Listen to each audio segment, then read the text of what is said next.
Hi guys, it's Miss Long again. So you've created your spread and now you're ready to actually start laying out. The first thing you're going to need to do is you're going to need to take your articles and put them into Word documents. So open up your Google Docs, open up a Word document and copy and paste it there. The only way this will end up working is if it's in a Word document.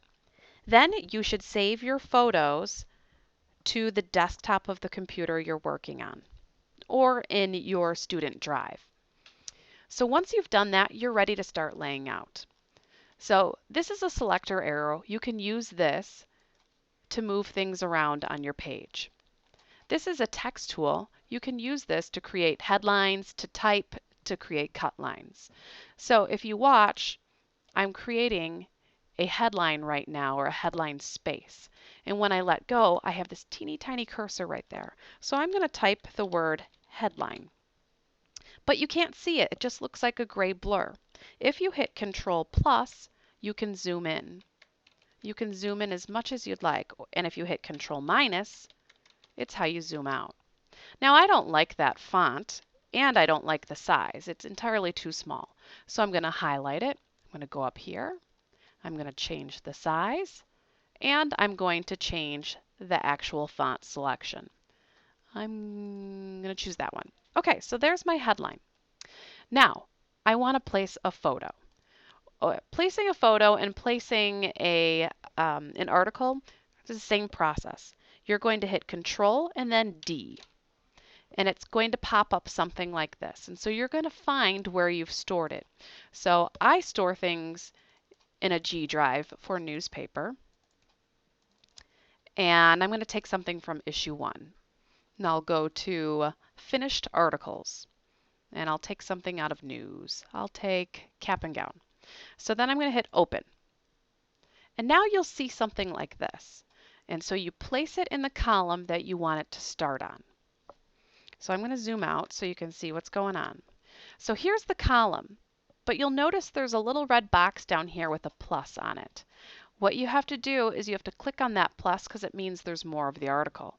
And you take it up here and you click again. Oh, this is a long article. And you keep going until it's done.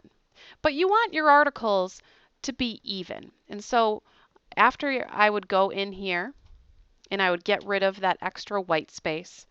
And that could take a while, so let's pretend I got rid of all the extra white space in here. But now I want to even things out. So I'm going to click at the bottom here, and when I move this up, it makes them become closer to even. And so you can play with it like this to even out the size, because you want to follow modular design. Okay, so I've placed an article, but how do I place a photo? Same thing, Control D.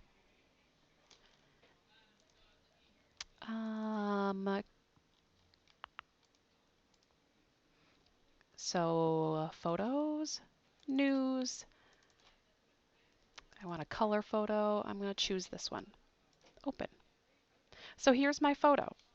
Now I'm going to place my photo right here. And when I click, it becomes large. But that's too big. And so I'm going to grab the corner, but I'm not going to click yet. And I'm going to hit Control Shift at the same time. When I press Control Shift and drag it in like that, it will adjust it so it doesn't stretch or distort the photo. If you do not hit Control Shift at the same time, you end up just messing up the photo and you can't figure out what's going on that's wrong. Now let's say you place something and you're like, oh gosh, what did I just do? How do I fix that? Your best friend is going to be Control Z, and it will take you back as many times as you would like. Okay, so Control D is to place, Control Z is oops, and it will fix it. This is to move stuff around. This is to draw text boxes, and that's probably good to get you started today. All right, enjoy.